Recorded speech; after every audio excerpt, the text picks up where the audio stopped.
Yani mpango kazi wa Chama cha Demokrasia na Maendeleo ni kuhakikisha kabisa kwamba wanatengeneza mazingira ya kuweza kuhakikisha kabisa kwamba Tundu Antipas Mughwa Lissu anatoka ndani ya kipengele na kifungo chake kwa kesi ya uhaini. Kiuhalisia ni swala ambalo tayari inaonekana kabisa kwamba viongozi wa Chama cha Demokrasia na Maendeleo wameendelea kuhakikisha kabisa kwamba wanaendelea kutoa taarifa, na waliweza kuwaomba sana Watanzania siku ya tarehe 5 ili mradi kwa siku ya kuamkia kwenye kesi yenyewe ya kuweza kusikilizwa tarehe 6, ambayo nafikiri ni siku muhimu sana kwa siku ya leo, kwa sababu tayari viongozi kina Godbless Lema, John Heche wameshatoa taarifa na kuomba Watanzania wajitokeze na kuhakikisha kabisa kwamba yani wanafanya kile cha kuweza kumtoa Tundu Antipas Mughwa Lissu, na ili mradi pia kutengeneza attention na kuweka ile crowd kubwa ya wananchi, ili mradi pia kama kutakuwa na taarifa ambazo zitakuwa ni kubwa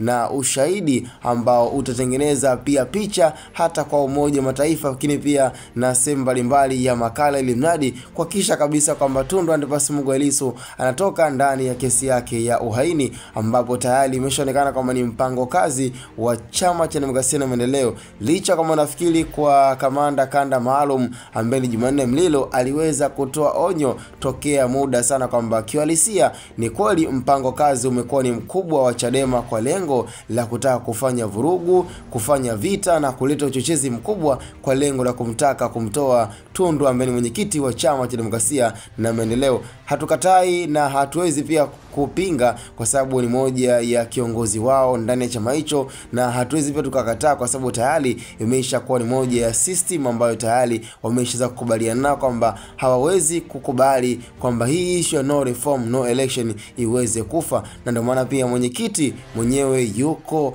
radhi kabisa kitokee kitu chochote, kama ni kufa na kama ni kupelekea katika hali yake kudhoofika ama kufanya kitendo chochote, basi yeye yuko tayari kwa ajili ya Chama cha Demokrasia na Maendeleo. Sasa ukiwa kama mpenzi msikilizaji na mdau, ni kwamba Chadema sasa hivi imekuwa kwenye mpango kazi ya kuhamasisha sana watu walioko ndani ya Dar es Salaam lakini pia nje ya Dar es Salaam kuhakikisha kabisa kwamba wanakuwa kwenye sehemu moja ya maandamano ya kutaka aweze kuachiwa Tundu Antipas Mughwa Lissu, ambayo wanaiweka kama free up Tundu Lissu, ambayo ni ya kuweza kumwachia, na yote ni kwa sababu tu aweze kupata uthibitisho na ule ulengo wa kuweza kutoa taarifa na kuripoti katika Umoja wa Mataifa. Kiuhalisia nafikiri cha msingi tukutane kwenye comment, lakini kwa taarifa zaidi tuko na kanasi kupitia channel yetu pendwa ya Hatboy Media, ila usisahau kuweza kusubscribe, kulike na kucomment.